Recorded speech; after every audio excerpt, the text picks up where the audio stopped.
When I go, don't cry for me. In my Father's arms I'll be. The wounds this world left on my soul will all be healed and I'll be whole. Needs no introduction, but I'll give her one anyway. She's a Harvard-trained, board-certified psychiatrist specializing in nutrition-focused counseling. She's a regular writer for Psychology Today, DietDoctor.com, as well as her incredibly helpful blog, Diagnosis Diet. Georgia is well known in the carnivore community for her excellent work, articles, and lectures on plant toxins and implications for mental health, as well as other topics. Welcome to the show, Georgia. Thank you very much for having me, Scott. It's great to be on. Yeah, pleasure is all mine. So, Georgia, I'd love to just start with a little bit about you. And for folks who don't know, what kind of first interested you in nutrition? Well, it was, I think, like so many other doctors and other folks who come to this sort of alternative way of looking at food, it was through my own health issues and, things that occurred for me in my early 40s, that symptoms, mystery syndromes that none of my very smart, very caring Harvard doctors could help me with at the time I was working at Harvard. And, things like IBS and chronic fatigue and fibromyalgia. And I just felt like I was falling apart in my early 40s. And I had lots of expensive, sophisticated tests and everything was normal. So because one of the things I was struggling with was IBS, sort of stomach pain, I decided to try to at least address that by changing my diet to see if that might make a difference. And so I did this series of trial and error experiments over the course of about 6 months, and I kept a food and symptom journal to try to see if I could at least take care of the stomach pain or make that less. So not only did the stomach pain go away, but everything that I was struggling with completely resolved within about 6 months. And as I think people know where I'm heading with the story, is that my diet ended up, after about 6 months, flipping itself upside down from very high plant, high fiber, low meat, low fat, low cholesterol diet to a very low plant, low fiber, high cholesterol, high animal food diet. And really what I had discovered was I had a lot of food sensitivities, or had developed them anyway, because I was no longer able to tolerate so many foods that I had seemingly not had any difficulty with before. So the new diet that I was on was mostly meat at that time. And that was 2000, I don't know. I'm losing track of time because I've been on this diet for so long. I've been on a low plant, a ketogenic diet for many years. And so what I came to understand was that, this diet was very healing for me, that eating mostly meat. Maybe there's some hope here. Yeah, let's maybe dig into that a little bit, because people might not recognize sort of the lack of benefit from these treatments that have been, widely used in the psychiatric field, and honestly, it's not that dissimilar to other fields of medicine that we can point to. But give us some insight about what your practice was like before making this shift and integrating nutritional therapy into your practice.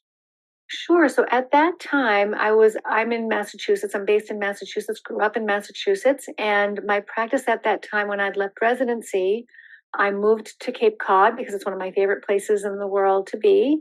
And I opened a practice, and I worked 3 different jobs. I worked as a consult liaison psychiatrist to the local hospital. I worked in a very busy community mental health clinic. And I also had a small private practice as well. So, and I was working, 12, 14-hour days, 6 days a week, on call for myself all the time, and, very busy, very stressed, but learning a lot and loving a lot of things about my work. But what was really difficult about my work was that no matter how hard I tried, I just couldn't seem to solve this puzzle of what is causing these problems in the first place, and why aren't people getting better?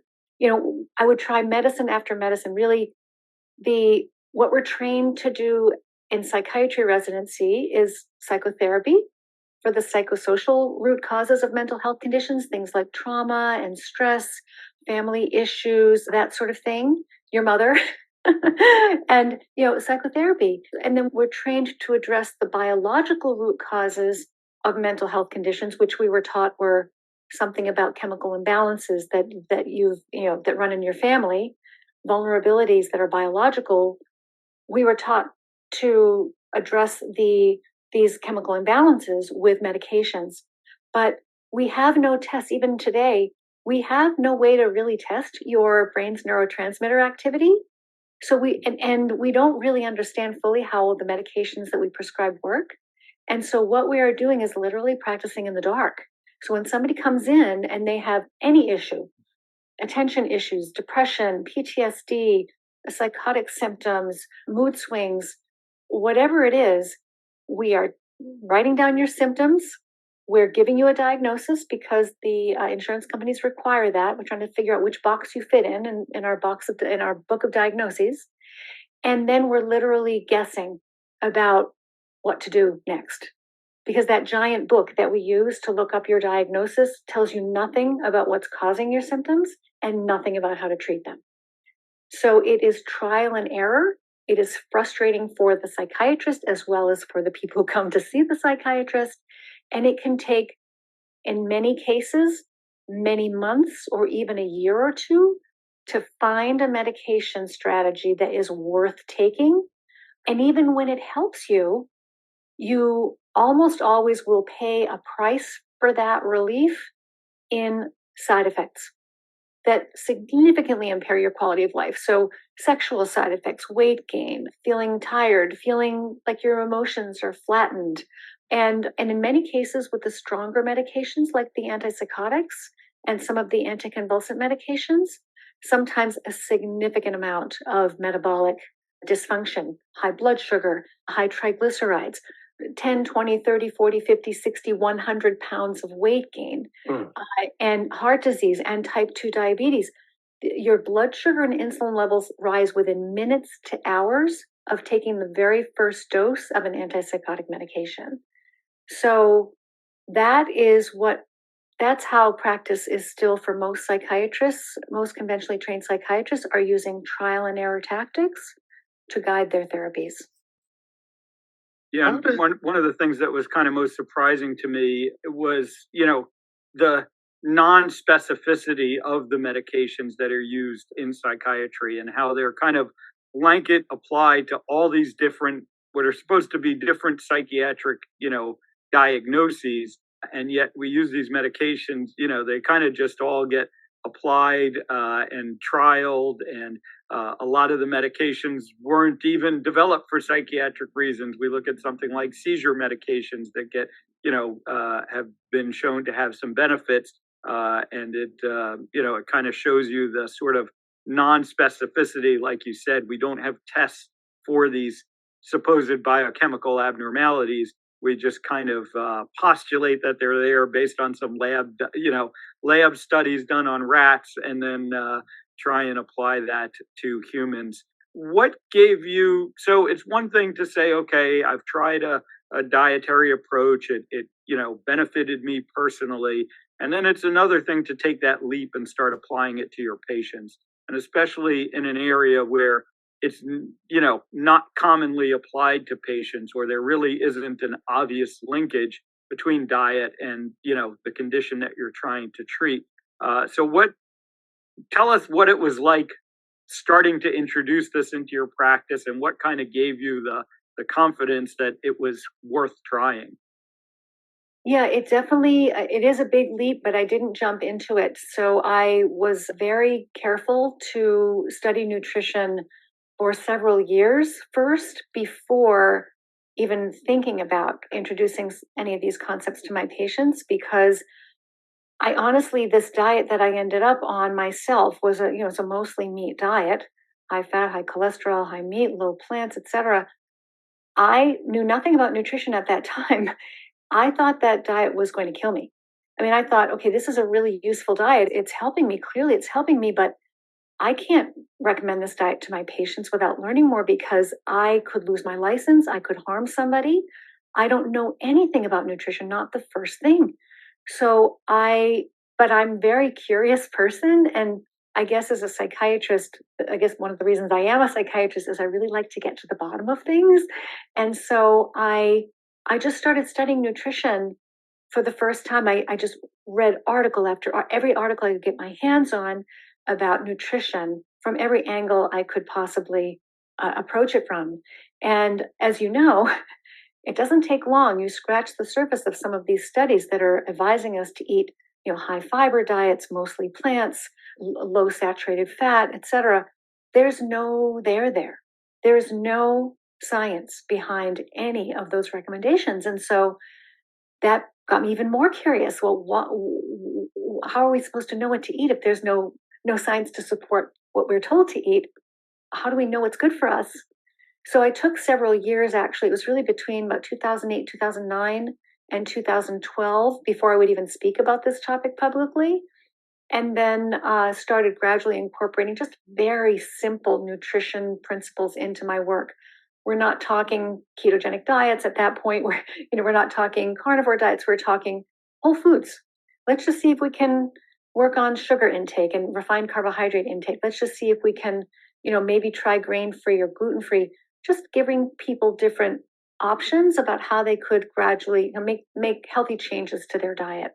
So, but as I learned more, especially about ketogenic diets, which I started. We're all led to believe that all these recommendations we've been given are based on the science, the experts. I'm really glad you asked that question, Jack, because this is exactly the problem. I mean, most people don't realize that almost every nutrition headline that they read in the media and almost every component of our official dietary guidelines doesn't come from science. It comes from wishful thinking and wild guesses. And I'll explain exactly what I mean by that because it's important. So science, the definition of science, the scientific method of getting closer to the truth about the world we live in requires two steps. It requires a guess about what you think might be going on based on your observations around you. The apple falls from the tree. Gee, the apple falls from the tree. I wonder why that is. And then it requires an experiment to test your theory, to test your hypothesis about what might be going on. You have to have the theory, the hypothesis, and then you have to have an experiment to test your hypothesis. If the test proves you wrong, you change your theory. If the test supports your ideas, you keep going in that direction. You're getting closer to the truth. So good science has experimentation, and good science is self-correcting. You can't hold on to a bad idea because your experiment's not going to let you, right? The problem with nutrition science is that they stop at step one. They have a theory. They distribute a bunch of questionnaires to people, these really limited, very strange they're called food frequency questionnaires. So let's say you want to understand the relationship between how many blueberries a person eats and whether or not they get dementia. I mean, first of all, it's kind of a ludicrous question, but these are the kinds of questions that nutrition scientists seem to really enjoy asking. So, so their hypothesis then, their theory is that Alzheimer's disease is due in part to a blueberry deficiency. Okay. So as ludicrous as that sounds, that's what they study. So they will then design a questionnaire, food questionnaire that has maybe about 130 questions on it about food. And you're asked to remember, they'll give it to thousands and even tens of thousands of people through a computer, right? You're then asked on this questionnaire, if you want to be part of the nutrition study, you are asked to answer a question such as, how many half-cup servings of blueberries have you eaten in the past year? You're not allowed to say you don't know. You're not allowed to say, I can't remember. You're not allowed to say, you've got to be kidding me. But you are forced to quantify your answer in exact measurements of a number of half-cup servings in the past year. So that is the so-called data that is used to generate these headlines and guidelines that we live by.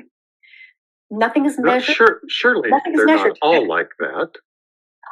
Well, most nutrition studies come from this field, this very flawed, unscientific field of nutrition epidemiology.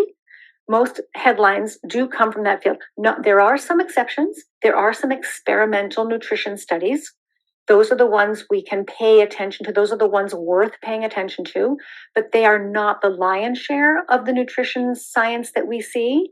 What we see almost, I'd say at least, it's got to be 80-90% of what we see in our guidelines and on our headlines comes from these food questionnaire based studies. I'm I knew it was bad, but come on.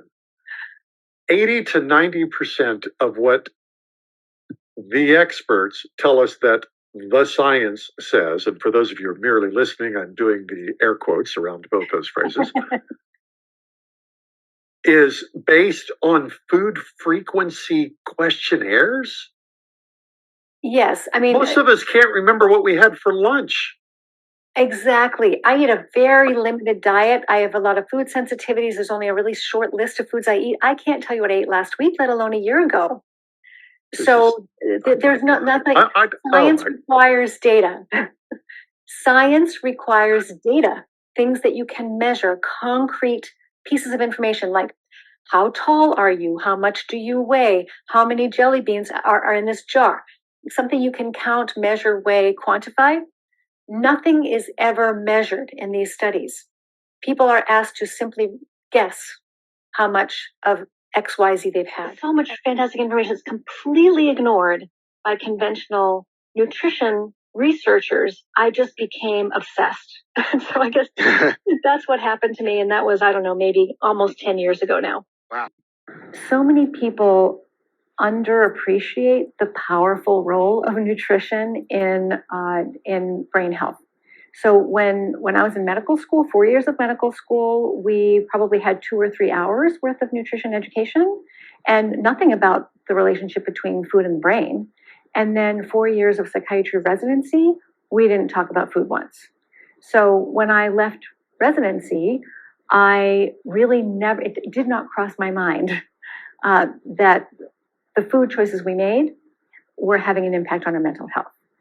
And so it wouldn't be until 10 years later, after practicing conventionally, prescribing medications, offering psychotherapy, and despite loving my work and really enjoying all the aspects of my work, most of my patients weren't getting better. And I wasn't alone. My colleagues also, some of whom had been practicing for decades, all of our practices were filling up with patients who weren't getting that much better. So when I started studying nutrition, and I came to the realization of like how fundamentally important our food choices are to our brain health. What I learned was that most of the information that we have about nutrition and how to feed our bodies and our brains is incorrect. So what we really need to be thinking about, we've thought about for so long, what is a heart healthy diet? What is a diet that's healthy for your waistline? We don't usually ask, well, what is a brain healthy diet? And a brain healthy diet is very different when you look at the actual science of how cells work and how foods work in the body, what the brain needs in order to produce energy and maintain itself and work properly and maintain its beautiful balance of neurotransmitters and all the other important things the brain does, is that you need to nourish the brain with all essential nutrients, which the standard guidelines do not do. You need to protect the brain from damaging ingredients in the diet, which our modern guidelines do not do. And you need to energize the brain safely over the lifespan in a way that protects brain metabolism, and which our modern diets do not do. And really, that last point about energizing the brain safely over the lifespan is largely to do with keeping glucose and insulin levels in a healthy range. So my hope for the future of mental health, so the reason I wrote this book, it's called Change Your Diet, Change Your Mind, is because I want people to know how much more control they have over their mental health than they realize, and how quickly they can experience really profound changes in the way they think, in the way they feel, and the way they behave, if they understand which dietary changes are most worth making and why. Because so much of what we're told about brain food is about strategies that do not work. Putting more blueberries on top of your oatmeal, putting flax seeds in your smoothie, having more dark chocolate, drinking more red wine. These strategies, they don't work. Not only don't they work, they actually can work against you because there's no science behind these strategies.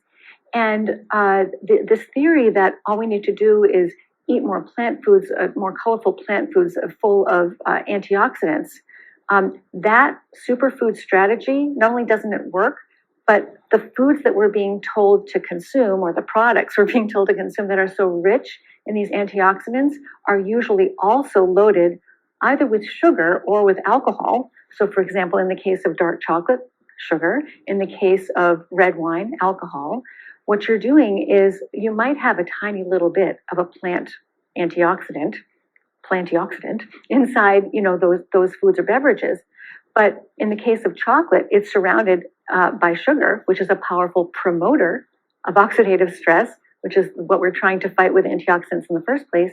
In the case of red wine, that little lonely milligram of resveratrol, that antioxidant in red wine that's supposed to be so good for the brain, is swimming in a sea of alcohol, which is another powerful promoter of oxidative stress that we're trying to fight with antioxidants. So I think I wish people understood more, and what I explain in the book is that your body doesn't need antioxidants from the outside. Your cells are equipped with their own internal antioxidants to deal with oxidative stress. So the question is, why do we have so much excessive oxidative stress in the first place? And all that excess oxidative stress that we're told to eat more antioxidants for, it's coming from the foods we're eating. So if you know which foods are the root cause of that oxidative stress, and you remove those from the diet, then your own internal antioxidant systems can mop up those excess free radicals that we naturally expect to see from eating even a healthy whole foods diet. There's a certain amount of oxidative stress that we are naturally supposed to see when we eat. It's part and parcel of food processing. But so if you take the culprits out of the way and let your body, you can trust your body to do the rest. So when people go on a ketogenic diet, especially if it's a whole foods, properly constructed, well-formulated ketogenic diet, one of the reasons why that is such a powerful antioxidant strategy is because it removes so much of the sugar and flour and other refined carbohydrates that promote the oxidative stress in the first place. So now certainly does not work for everybody, but the vast majority of people I've worked with over these many years have benefited in some noticeable and meaningful way to a ketogenic diet if they're willing to follow it. In terms of the role that ketones specifically, how it is that ketones specifically help mental health, for example, for a lot of people who have insulin resistance, meaning that over the years from eating the wrong way, following a high insulin lifestyle that's led to high insulin levels, say, for example, eating too many of the wrong carbohydrates too often over many, many years, which places a tremendous demand on our insulin production system and insulin signaling system. Over time, that can damage the insulin signaling system and make it more and more difficult for cells throughout the body to respond to insulin's important messages. So this includes in the brain. So what happens in the brain in people with insulin resistance is that the more insulin resistant they become, the harder and harder it is for insulin itself to cross into the brain. So glucose still crosses in, no questions asked, but insulin has a more and more difficult time. And so the more insulin resistant you are, the lower your brain insulin level can be. So what you can see is in people with insulin resistance is you can see a brain swimming in a sea of glucose and still be slowly starving to death because the brain can't process glucose to full capacity efficiently without adequate insulin. When you then place somebody on a ketogenic diet, those ketones will cross easily into the brain and they can bridge that energy gap that is left by that sluggish brain glucose processing. So now the brain is now running on two fuels, some glucose. The brain does still need some glucose at all times, but all of those sputtering cells that have been trying to get by with not quite adequate glucose processing for a long period of time, those can come back online. And often even within a matter of few days, people will notice a difference in their ability to concentrate, their ability to think clearly, and a much more stable mood and better mental energy, mental clarity. So the ketones revitalize the brain's energy supply in people with insulin resistance. Metabolic health is simply how your cells are functioning from day to day. How are they getting their energy? How are they taking care of themselves? How are they clearing away waste products? It's really the day-to-day operation system of the cell. And so metabolic health is the day-to-day operational health of all of your cells. So, of course, then it would make sense that you couldn't have excellent mental health without excellent metabolic health, because the brain is full of cells that need to have all of their requirements met. So when people go on a ketogenic diet, it's as though they're shifting their brain's operating system sort of to a more efficient mode, where all of the pathways, not just one pathway here or there, the way medications work, but all of the, each cell's energy production systems, operational systems, management systems, waste disposal systems, every system of every single one of those cells is functioning more efficiently. And so when that happens, of course, the brain will work better. And so no matter what kind of a mental health issue you have or how long you've had it, you can see substantial improvements in sort of overall brain health and overall and symptoms of a wide variety of mental health disorders. What we're seeing, and this is society in general, is the way it's structured. Everything is inverted, everything is upside down. So it's all very strange and upside down. So we're not gonna have big broccoli after us. No, but we need to stop eating the stuff that's causing the oxidative stress in the first place. Exactly. And on top of the sugar and the refined carbohydrates that you mentioned, I would also put the, polyunsaturated oils, the vegetable and the seed oils, high on that list as well. I wanted to just circle back. You had mentioned, something that I've heard way too often, where, you're demonstrating success in your practice with these nutritional interventions, and then you kind of get the kibosh from the dietitians that are like, these dietary recommendations that you're making are promoting disordered eating. And as a psychiatrist, you obviously deal with disordered eating. What has your experience been on these diets, and whether they, cause people to develop or worsen, maybe underlying disordered eating when you suggest something like a ketogenic diet? Thank you for asking this question, because there is no published evidence whatsoever that eating a low carbohydrate or ketogenic diet or any kind of making these restrictions, so-called restrictions to your diet, there's no evidence that these diets cause a worsening of disordered eating or the appearance of disordered eating. In fact, quite to the contrary, we have some emerging published evidence, case reports, and we have lots and lots of collective clinical experience in my own field, as well as, my primary care, of my brothers and sisters in primary care, and in all aspects of metabolic health. We see every day that when you use low carbohydrate and ketogenic and carnivore strategies in your practice, these are some of the most powerful and effective interventions for overeating disorders. Let's call them, let's talk specifically about overeating disorders, because when you eat properly, when you're nourishing and energizing yourself properly, your appetite is much better regulated. Yes. So you're less likely to binge, you're less likely to gain weight, you're less likely to feel out of control. Yes. And you're removing the addictive ultra-processed foods, ideally, that are promoting disordered eating in the first place. Yes. So when it comes to undereating disorders, there's even some emerging, case study level information about there may be a place even in undereating disorders for ketogenic diets if they're constructed in a certain way. Where certainly, I am certainly not recommending to anybody out there who has active underweight anorexia that they follow a ketogenic diet. Please do not do that. This is, in my opinion, still not a safe recommendation, but it's being looked into on a research level. So, eating disorders, so much of our disordered eating is being caused by the foods or the non-foods that we are eating. And I think that's a very simple concept, not necessarily easy to implement, to avoid these processed foods, because they're so addictive and they're everywhere and they're cheap. And we've been eating them since we were 2 years old. But it is really the best way through that. Yeah, and again, the macro level evidence that we have is that these disorders largely didn't exist when the processed food didn't exist. So to say by suggesting that eliminating the processed food is then going to cause these disorders is really pretty nonsensical. And I think you did a great job kind of outlining, why these diets can have an impact on mental health disorders.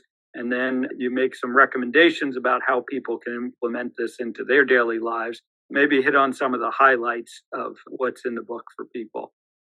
Sure. So I wrote the book because people with mental health issues, many people with mental health issues, think they've tried everything and that nothing is working for them. And so they start to lose hope.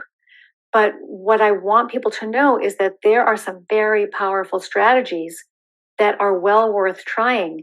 And if you haven't tried them yet, and most people haven't, most people don't even know about them, then you don't know yet what's possible for you.